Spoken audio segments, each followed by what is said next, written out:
ሰላም ውድና የተከበራችሁ በየዓለም ዳርቻ ላይ ያላችሁ የመሩ ሚዲያ ቻናል ተከታታዮች ሰላም ለእናንተ እያልኩኝ ቪዲዮዬን ስትጀምሩ ላይክ፣ ሼር፣ ሰብስክራይብ ማድረጋችሁን እንዳይረሳ። ሀሳብ አስተያየታችሁን በኮሜንት ሴክሽን ላይ ያኖሩልኝ። እናንተን ሀሳብ ያበረታኛል፣ ያጀግነኛል፣ ያጠነክረኛልና ዛሬ ጨረቃዬ ክፍል 4 ነው የምጀምርላችሁ። መልካም ቆይታ።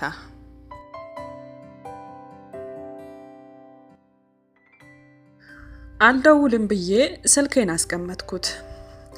ከዛ እቴ ስትቆጣኝ ግን እሺ ብዬ ተመልሼ ደወልኩለት። አያነሳም። እስከ መጨረሻው ጠርቶ ዘጋ። አየሽ አያነሳም አልኳት። ኧረ እባክሽ የሆነ ነገር ሆኖ ይሆናል፣ አስቸኳይ ስልክ ተደውሎበት ይሆናል። እና አስቸኳይ ስልክ ብደወልበትስ እንዲህ ብሎና አይሄድም? በቃ እናደደኝ። መልሼ ግን አንድ ነገር አሰብኩኝ። ምን ነበር ሊነግረኝ የፈለገው? ምን ነበር አዳምጪኝ ያለኝ? ምን ነው ቅድም አዳምጪው በሆነ ብዬ ሰብሰከሰክ። እቴ ነሽ ሳሪ አለችኝ። ወይ ምንድነው እያሰብሽ ያለሽው አለችኝ። ቡና ቀጥታ እየሰጠችኝ። ቡናውን ተቀብያት አንዴ ተጎነጨውለትና ጠረጴዛው ላይ አስቀመጥኩት። ሳስቀምጠው እያሰብኩ ስለነበረ እጄ ላይ ተደፋብኝ። እጄ ላይ ሲደፋብኝ እኔን እናትሽ ብላኝ አጠገቧ የነበረ ማስታጠቢያ ውሃ አመጣችና እጄ ላይ ፈሰሰችብኝ። ኧረ አታካብጂቴ አታካብጂ፣ ትንሽ ነው አላቃጠለኝም አልኳትና እንድትቀመጥ አረኳት። እቴ ግን አልኳት እጄን እያሻሻው አለችኝ ቡናዋን እየተጎነጨች። እቴ ቅድም አንቺ ጋር ስንመጣ አብርሽ የሆነ ነገር ልነግርሽ ነው ብሎኝ ነበረ። አስቸኳይ ነው፣ ዛሬ ካልነገርኩሽ መቼም አልነግርሽም አለኝ። ግን እኔ ቡና ጠጥተን ከዛ በኋላ ትነግረኛለህ ብዬ ስላሰብኩኝ ራሴን አሞኝ ስለነበር ላዳምጠው አልቻልኩም። ምናልባት በዛ ቅር ብሎት ይሁን እንዴ አልኳት። እንዴት ቅር ይለዋል? ቡና ከጠጣ በኋላ ወሬ አይደርስም እንዴ? ወይ የሆነ ጉዳይ አጋጥሞት ምናልባት ብር አስፈልጎት ከሆነ፣ ምናልባት የሆነ ነገር ቸግሮት ከሆነ መጀመሪያ ደግሞ እንዴት ብለሽ አታዳምጪውም? ያንቺ መቸኮል ደግሞ እንደው ያምጣ ነው። ቡናው አድርሽበትም ነበር አለችኝ። ወይኔ ጉዴ ፈላ። እሺ ምን አባቴ ላድርግ አሁን? ከየት ነው የማገኘው? በቃ ብዬ ሀሳብ ውስጥ ገባሁ። አምጪ እስቲ ተነሽ፣ እዛ ጋር ስልኬን እኔ ልደውልለት አለችኝና ተነስቼ ስልኳን ሰጠዋት። ስልኳን ከፍታ ደወለችለት። ለሷም አያነሳላትም። የኔም ጭንቀት የሷም ጭንቀት እየባሰ ሄደ። ምን ተፈጥሮ ይሆን? ምንድነው? ግራ ገባኝ። ዴቭ ጋር ልደውልለት አሰብኩ። ስልኬ ስሞክረው ካርድ የለውም። እቴ ቆይ አንድ ካርድ ገዝቼ ልምጣ ብይሳት እንቺ በኔ ደውዬ ነው ያለው አለችኝ። ኧረ እዚህ ሀገር ውስጥ አይደለም ዴቭ ጋር ልደውል ነው አልኳት። ልትነግሪው አለችኝ። ቀና ብላ ያየችኝ። እንዴው የሆነ ነገር ሆኖ ቢሆንስ ብዬ ስላት ቁጭ በይ አለችኝ። እንዴት ነው አሁን ባህር ማዶ ያለ ልጅ ምግብ ሳይበላ ሄደ ስልክ አያነሳልኝም ተብሎ እንዴት እንደዚህ አይነት ወሬ ይወራል? በራሱ ጊዜ ይደውላል፣ ጠብቂ ትንሽ ሰዓት አለችኝ። እሺ በቃ ብዬ ቡናችንን ጨርሰን ልወጣ ስል ስልኬ ላይ ሜሴጅ ገባ። ሜሴጁን ተጣድፌ ከፈትኩት። ስከፍተው አብርሽ ነበረ። ሳሪ ይቅርታ እሺ ሳልነግርሽ ሄድኩኝ፣ ስትደውሉም አላነሳሁላችሁም። አንድ ጓደኛዬ በመኪና አደጋ ሆስፒታል ገብቶ ከሆስፒታል ነበር የተደወለልኝ። ሳልነግራችሁ ስለሄድኩኝ ከልቤ ይቅርታ ጠይቃለሁ። እሺ ደግሞ እከሳችኋለሁኝ እና በኋላ ደውላለሁ፣ ደህና አምሽልኝ የሚል ቴክስት ነበረ። ውስጥ የተረጋጋ። እቴ አብርሽ ነው አልኳት። ምን አለሽ አለችኝ ደንግጣ እየመጣች። አይ ጓደኛዬ እንዲህ ሆኖ አለ አልኳት። ኦፍ ተመስገን፣ በቃ እሺ ደውይለት፣ አሁን የት ነህ እንምጣለህ በዩ አለችኝ። ደወልኩለት። ስደውልለት ዘጋብኝ። ይዘጋዋል መልሶ አልኳት አይናይናን እያየኋት። አልተመቸውም፣ በቃ ውስጥ ነው፣ ሐኪም ቤት ውስጥ ማውራት አልቻለም፣ ለዛ ነው። በቃ ተዩ እስከሚደውል ድረስ እንጠብቀው አለችኝ። እሺ በቃ የስራ ዩኒፎርሜን ላጥብ ነው፣ እሺ ከደወለልኝ እነግርሻለሁ አልኳትና ወደ ቤቴ ሄድኩ። ነገር ግን እንኳን ሊደውል ቴክስቴንም እየመለሰ አይደለም።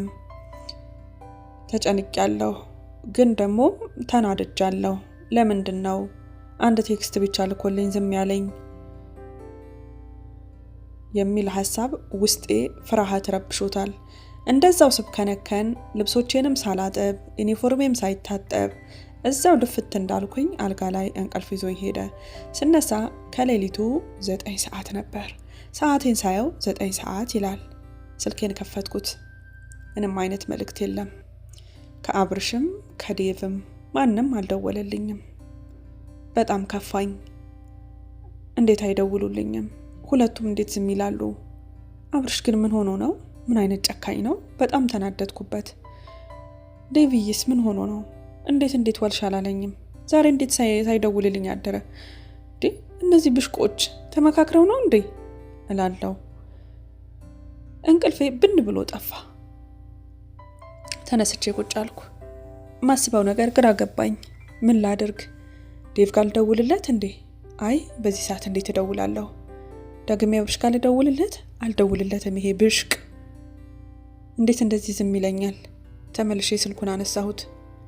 አይ ዴቭ ጋር ከምደውል ቆይ አብርሽ ጋር ልደውልለት አልኩና መልሼ ወደ አብርሽ ደወልኩ። ስደውልለት አነሳልኝ። ዛሬ አንቺ እብድ አልተኛሽም እንዴ በዚህ ሰዓት አለኝ። ከእንቅልፉ ቀስቅሼው ነው መሰለኝ ማውራቱ ራሱ አቅቶታል። እንዴት ነው ምተኛው? እንዴት ነው እንቅልፍ የሚወስደኝ? የሰራኸኝ ነገር ረሳኸው እንዴ? አንተ ግን ተኝተሃል። ሞት ይሁንብህ እሺ ማትረባ ብዬ ጆሮ ላይ ዘጋሁበት። ድጋሚ ደወለልኝ። ዘጋሁት። ደገመው። ዘጋሁበት። ቴክስት ላከልኝ። ሳሪ የኔ ቆንጆ ይኸውልሽ በጣም ደክሞኝ ነበረ። ሐኪም ቤት ውስጥ እየተራሯጥክ ነበር። አንዴ መድኃኒት ልገዛ፣ አንዴ ካርድ ላወጣ፣ ሌላ ሰው ስላልነበረው ብቻዬ ነበርኩኝ። አሁን ነው የገባሁት ቤት ከ30 ደቂቃ በፊት። ልብሴን ራሱ አልቀየርኩም። ዝም ብዬ ነው የተኛሁት። ስልክሽ ነው የቀሰቀሰኝ። ሳላናግርሽ አላድርም ብዬ ነው ያነሳውልሽ። እሺ ይቅርታ፣ ነገ እናወራለን ብሎኝ ቻው ወድሻለሁ እሺ ከሚል ቴክስት ጋር ከፍቻ ነበብኩት። ትንሽ ቀለለኝ። ደክሞኝ ነበር አለኝ። ሆስፒታል እየተራራጠ ነበር። በቃ እውነቱን ነው ብያመንኩት። ጠዋት ተነስቼ አይኔን እያሻሸው እንቅልፍ ባልጠገበ አይኔ ወደ ስራዬ ሄድኩ። ስራዬ እንደ ነገሩ ሰርቼ ከቢሮ ወጣሁ። ስወጣ በሩቅ አብርሽን አየሁት። እንዴ እንደተናደድኩበት አውቆ ነው የመጣው። ቆይ አውቄ ላኩርፍ ብዬ ለማኩረፍ ሲዘጋጅ ለካ በሩቅ ሆኖ ቆሞ ነበረ። ያላየሁት መስሎት ይሁን ወይም ሌላ መንገድ እየሄደ አላቅም። አንድ ቅያስ ውስጥ ገባ። አብርሽ አንተ ብዬ ብጣራም ሊሰማኝ አልቻለም። ተፈተለከ በረጅም እርምጃ። አልኩና ስልኬን አወጣሁ። ደወልኩለት። አያነሳውም። ግራ ገባኝ። በቃ ግራ ገባኝ። ምን ላስብ? ምን እየተካሄደ ነው? ጭንቅላቴም ሁሉም ነገር የተቆጣጥሮታል። እያደረገ ያለው ነገር ከአቅም በላይ ሆነብኝ። ምን እያደረገ ነው? ግራ ገባኝ። ደግሞ አንድ ነገር ትዝ አለኝ። ዛሬ ካልነገርኩሽ መቼም አልነግርሽም ያለኝ ነገር ምንድነው? ሊነግረኝ የነበረው ይሄንን ነገር የግድ መስማት አለብኝ። ምንድነው የተፈጠረው? አይምሮዬን ተቆጣጠረኝ። ሌላ ነገር እንዳላስብ አደረገኝ። ስራዬ ላይ ትኩረት እንዳላደርግ አደረገኝ። አሁን ላይ ዴቭ ደወለልኝ አልደወለልኝ እያልኩኝ መጨነቄን ትቻለሁ። አብርሽ በሚያደርገው ነገር ብቻ ጭንቅላቴ ቢዚ ሆኗል። ያናድደኛል። በጣም እየተበሳጨውበት ነው። እያደረገ ያለው ነገር ከአቅሜ በላይ ሆኖብኛል። ተናድጄ እቤት ስገባ እቴነሽ ከገበያ እየመጣች ነበር፣ ዘንቢል በጀርባዋ አዝላ። ሳሪ መጣሽ? ቡና ሳላፈላ ጠበቅኩሽ። ገበያ ሄጄ አሁን አፈላለሁ። እሺ? አይ ምንም ነገር አልፈልግም። እሺ እቴ ገብቼ ልተኛ ነው፣ እንዳትደውይ ደግሞ እንዳታንኳኩ። እሺ ትንሽ ሰዓት ልተኛ ብያት ሌላ ጊዜ ስማት ነበር። ዝም ብያት ገባሁና ተኛው። እቤቷ ገብታ ትንሽ ምሳ ይዛ ቡና ፈላችና በትንሽዬ ጀበና አድርጋ ይዛ መጣች። እዛው ጋር እንደተኛው አልጋዬን ተደግፋ ቁጭ አለች። ነስቲ አብረን እንብላው፣ ቀን ሙሉ ሳልበላ ነው ያልኩት አለችኝ። ባህሪን ታውቃለች። ከተናደድኩኝ ምን ሆነሽ ነው የሚለኝ ሰው የባሰ ያበሳጨኛል። ምን ሆነሽ ነው መባልን አልወድም።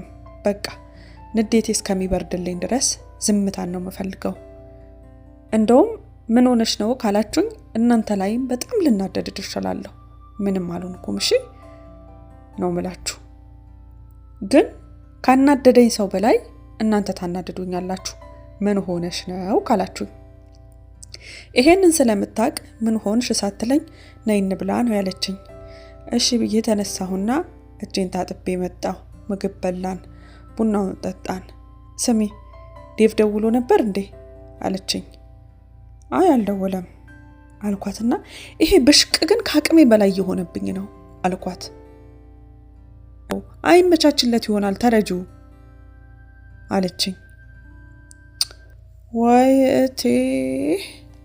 እቴ ዴቭን አይደለም እያልኩሽ ያለሁት አብርሽን ነው። እናንተ ደግሞ እንደ ህፃን ልጅ እንደ ታናሽና ታላቅ ምንድነው እንደዚህ የሚያደርጋችሁ እንዴ? ቆይ ምንድነው የተፈጠረው አለችኝ። እቴ ማታ እንደዛ ካልን በኋላ በደውልለት ስልክ አይነሳልኝም፣ ይዘጋብኛል። ከዛ ሌሊት ላይ ደወልኩለት አነሳልኝ። ተናደድኩና ጆሮ ላይ ዘጋውበት አልኩና የተፈጠረውን ሁሉ ነገርኳት።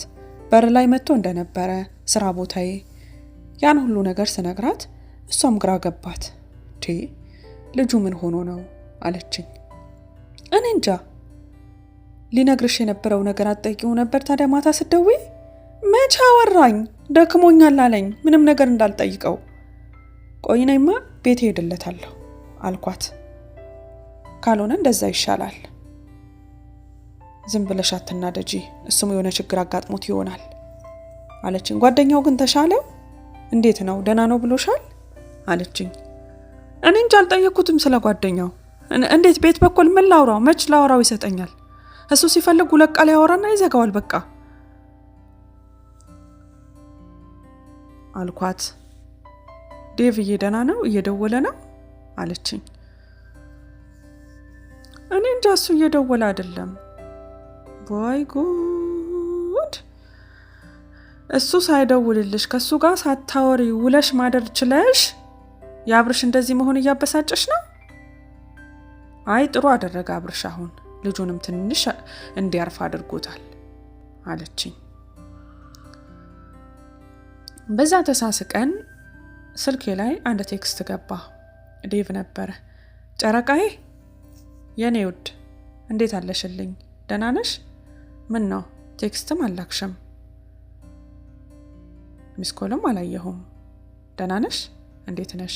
ስጠፋ ምን ነው ዝም አልሽ? እኔ አንድ ጉዳይ ቢዚ አድርጎኝ ነበር ያልደወልኩት።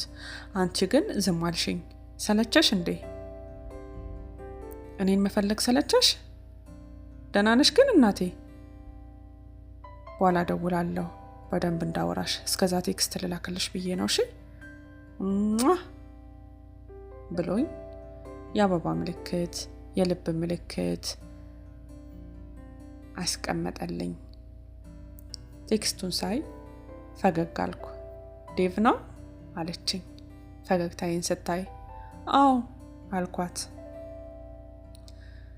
ግን በሌላ ጊዜ ፈገግታ አልነበረም ፈገግ ያልኩት። ውስጤ ላይ የሆነ ነገር አለ። ዛሬ ካልነገርኩሽ መቼም አልነግርሽም የተባለው ነገር ጭንቅላቴ ተቆጣጥሮኛል። በዚህ ሁኔታ ከአብርሽም ሆነ ከዴቭ ጋር ሳንገናኝ ሳምንት አለፉ። እንዴት ሳምንት ቁጭ አልሽ ብላችሁ አስባችሁ ይሆናል። ሳምንቱን ሙሉ አብርሽን እየፈለግኩ ነበር። እቤቱ ሄድኩ፣ ቤቱ ዝግ ነው። ጓደኞቹ ጋር ደወልኩ፣ አላዩትም። መስሪያ ቤቱ ሄድኩ፣ ላገኘው አልቻልኩም። ለአንድ ወር እረፍት ሞልቷል አሉ። በቃ ግራ ገባኝ። ታዲያ 1 ወር ድረስ የት ነው የሄደው? ዘመድ የለውም እኔ ማቀው። አንዳንድ ጊዜ ያደጉበትን የማደጎ ቤት ሄደው እንደሚጎበኙ አውቃለሁ። እዛም ጊዜ እንደሚያሳልፉ፣ ሲከብዳቸው ሲደብራቸው ወደዛ ያዘወትራሉ። ተመላለስኩ ወደዛ፣ ላገኘው አልቻልኩም። ዴቭ ጋር ደወልኩ፣ የዴቭ ስልክም አይሰራም፣ ላገኘው አልቻልኩም። የዴቭ ጓደኛ ሲስ ጋር በሳምንት ከ10 ጊዜ በላይ ደወልኩ። ሜሴጅ ነው የሚልክልኝ። ሳሪ ስራ ቢዚ ስለሆንኩኝ እደውልልሻለሁ ብቻ ነው መልስ የሚሰጠኝ። ከዛ ውጪ ምንም አይነት ነገር አይነግረኝም። ዴቭን ላገኘው አልቻልኩም ስለው ስራ ነው በቃ ይሄ ነው የሚለኝ። ዴቭም ከ30 በላይ ሜሴጆቹን ላኩለት። በፍጹም እየመለሰልኝ አይደለም። ላብድ የቀረኝ ነገር የለም። በቃ ምን ላድርግ ግራ ገባኝ። ሲጨንቀኝ ጓደኛዬ ጋር ደወልኩ፣ ቲና ጋር።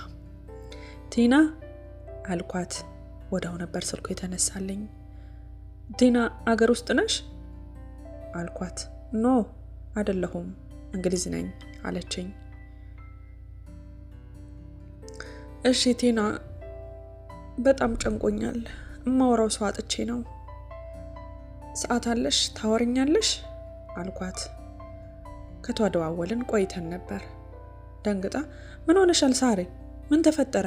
ምን ሆንሽ አለችኝ። ቲና ከባድ ሁኔታ ውስጥ ነው ያለሁት፣ ትንሽ ጥሩ አይደለሁም አልኳት። ኦኬ እኔ ከ3 ቀን በኋላ አገር ገባለሁ፣ እመጣለሁ። ያለው ነገር በደንብ እናወራለን። እስከዛ ግን ከፈለግሽ በስልክ ልትነግሪኝ ትችያለሽ አለችኝ። አይ እንደዛ ከሆነ ይደርሳል፣ በቃ ስትመጪ እናወራለን አልኳት። እሷን ጋር ዘጋሁና ስልኬን ስዊች አረኩት። በቃ ማንንም ሰው ላለማግኘት። ለነገሩ ማናገኛለሁ?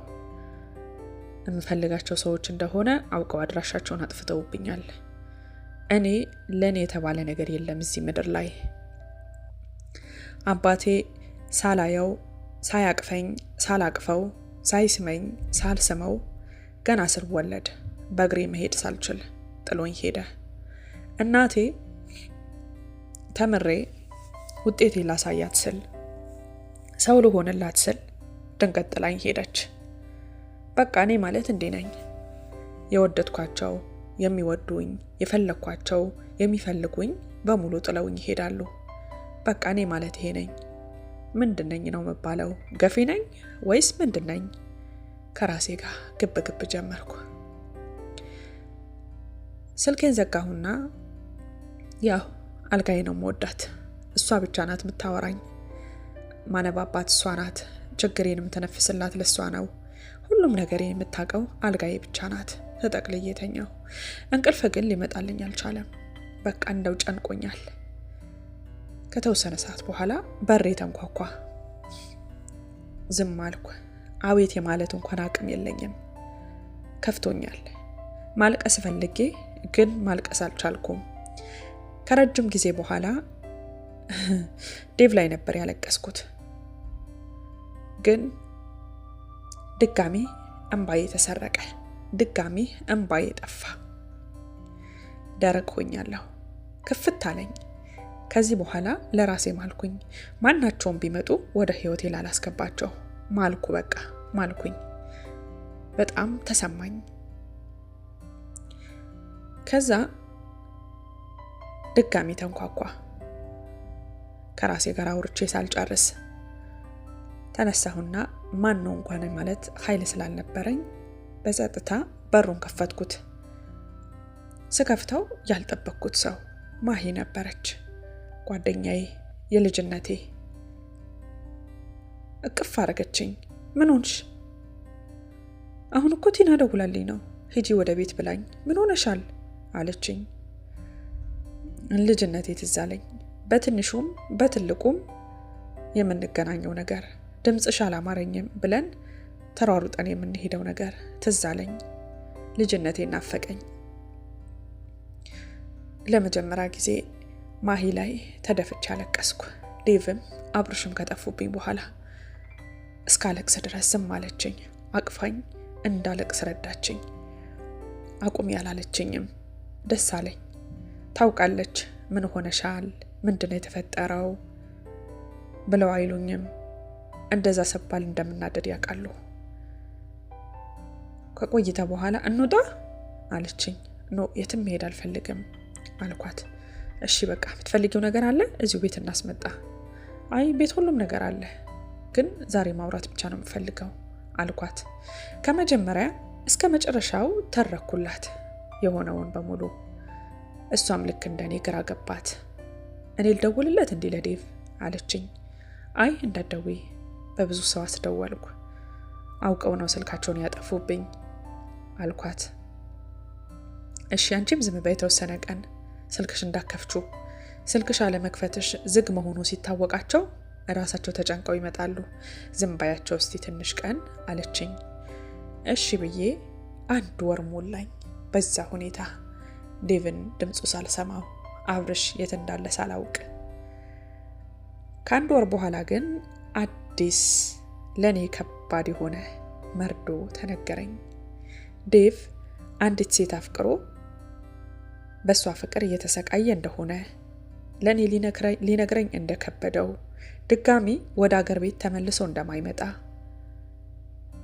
ያፈቀራት ሴት የአሜሪካ ዜግነት ያላት ተብሎ ይሄ መቋቋም የማልችለው ከናቴ ሞት በላይ ሐዘን የሆነብኝ መርዶ ተነገረኝ። አብርሽም በዛ ምክንያት ምን ሊነግርሽ ግራ ስለገባው ምን ልበላት ብሎ ነው ካንቺ የተሰወረው ተባልኩኝ። ያኔ አብርሽ አሳዘነኝ። ዴቭ አናደደኝ፣ ደሞ ማስለቀሰኝ። በቃ እረራልኩኝ። ለሱ ጨረቃ አይደለሁም? ሰው እንዴት ነው ያለ ጨረቃው የሚኖረው ብዬ አሰብኩ። ለካውቆ ነው ለችግሩ መወጣጫ አድርጎኝ። ለካውቆ ነው እኔ ላይ ብርሃኑን ተጠቅሞ ብርሃኔ ሲጨልም ጥሎ ሊጠፋ ፈልጎ ነው አልኩኝ። በቃ ውስጤ ሰውን ማመን አቃተው። አብርሽ ግን አሳዘነኝ። ደግሞም ውስጤ አንድ ነገር አሰበ። ዴቭ የዚህን ያህል ልቤን ሰባብሮታል፣ የዚህን ያህል አቃጥሎኛል።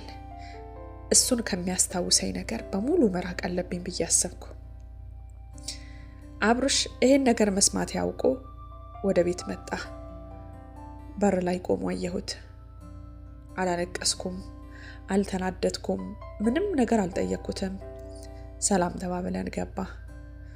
ሳሪ ይቅርታ አለኝ። አይ ምንም አይደለም አያሳስብህ፣ እኔ ለምጄዋለሁ። የኔ የሆኑ ነገሮች ማጣት፣ የሚወዱኝም የምወዳቸውም መለየት ለኔ ለምጄዋለሁ።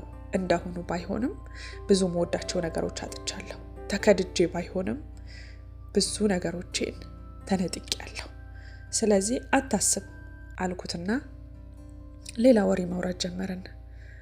በዚህ ሁኔታ የኔና የሱ ግንኙነት ለኔ እንደ በፊቱ ባይሆንም ለሱ ግን እያጠነከረ ወደ ቤት መምጣቱ እያበዛ ሲቀጥል ማታ ማታ እየመጣ ነው ይዤሽ ልውጣ እያለ ይዞኝ እየወጣ ለኔ ግን ምንም በቃ ምንም ነው። እየባሰ ሄደ። ስሜቴ ግን ቀን በቀን እየተቀየረ ወደ ጥሩ እንዳይመስላችሁ ወደ መጥፎ፣ ወደ ብስጭት፣ ወደ ተንኮል፣ ከዚህ በኋላ ለማንም አላዝንም የሚል አይነት ነገር። በዚህ ልክ ያፈቀርኩት፣ በዚህ ልክ ህመሜን፣ ሐዘኔን፣ ስቃይን የረሳሁበት ሰው እንዴት ደግሞ ወደ ስቃይ ይከተኛል ብዬ ንዴት፣ እልህ እየተናነቀ ይመጣ። አንድ ቀን በአንድ የተረገመች ቀን አንዲት ሐሳብ አሰብኩ። እሱ ለአንዲት አሜሪካዊ ብሎ ነው እኔን የከዳኝ። እኔ ጨረቃውን አጨልሞ ወደ ሌላ ዓለም የሄደው አልኩና አሰብኩኝ። አንዲት ነገር ማድረግ አለብኝ ብዬ አሰብኩ። አብርሽን በእጅ አስገብቼ እሱን ማቃጠል። እኔ እንደተቃጠልኩ እኔ እንደታመምኩ ላሳመመው ደሞ አሰብኩ። ደሞ ቢፈልገኝ ሌላ ሰው ጋር አይሄድም ነበር። እኔ እንደታመምኩት እኔ እንደተሰቃየሁት እንዴት ይሰቃያል? አይሰቃይም። ምክንያቱም እሱ ፈልጎ ነው ጥሎኝ ሄደው ብዬ አሰብኩ። ነገር ግን ውስጤ ላይ ዛሬም ሐሳቡ አለ። አብርሽ ግን በጣም እየቀረበኝ ከወንድምም ከጓደኛም ከአማካሪም በላይ እየሆነልኝ መጥቷል።